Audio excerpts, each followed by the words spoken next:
Now, as mentioned earlier, IGAD, the Intergovernmental Authority on Development, has agreed to send troops to South Sudan to oversee the enforcement of a ceasefire deal. This comes as IGAD holds a special session in the Ethiopian capital, Addis Ababa. Now, for more analysis on that summit and the conflict in South Sudan, we're joined live from Johannesburg by Dr. Westen Shilaho, an international relations expert with the University of Johannesburg in South Africa. He's also the South African Research Chair in African Diplomacy and Foreign Affairs. Welcome, or rather policy. Welcome to Africa Live. Now, the IGAD leaders meeting in Addis Ababa have agreed to the deployment of this deterrent force drawn from countries within that region. Is this the right way to go? Yes, it is. Given that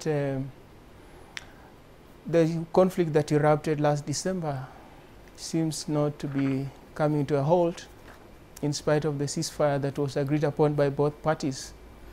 And going by the mandate of the troops that will be deployed in South Sudan, that is referred to as the protection and deterrent, and solely tasked with ensuring that civilians are safe, ensuring that the oil fields are safe, which is the mainstay of South Sudan, to ensure the safety of IGAD ceasefire monitors. I think it's the right way to go. And also there are caveats to the effect that these troops will work under the aegis of the UN troops already in South Sudan, and that the deployment will be sanctioned by the UN under the UN Security Council. So I think the procedure is legitimate and the intention is legitimate.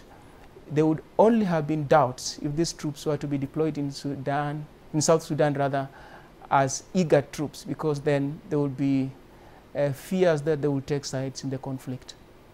Now, this isn't the first time that IGAD members have met to discuss South Sudan. Talks have, of course, been going on for months now, but have failed to resolve the conflict. We've seen a breach of that ceasefire. So does the regional grouping wield sufficient leverage on either side to deliver a conclusive deal?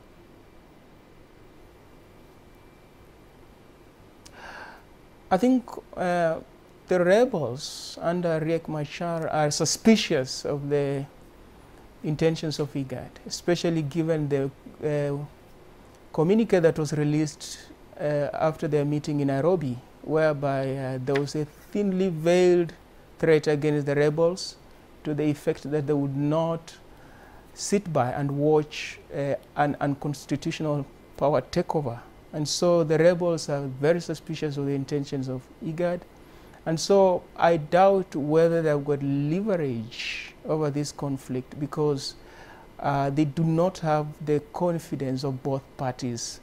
And South Sudan under Salva Kiir is seen to be counting on IGAD to bolster its hold on power, and the rebels see this as a one-sided intervention, and therefore I don't think IGAD has got leverage over this conflict. But given that it's a country in the region, they have to be seen to be in the front line in trying to resolve the conflict before it gets out of hand. All right, Dr. Westen Shilaho, an international relations expert with the University of Johannesburg in South Africa, thank you very much for your time and insights.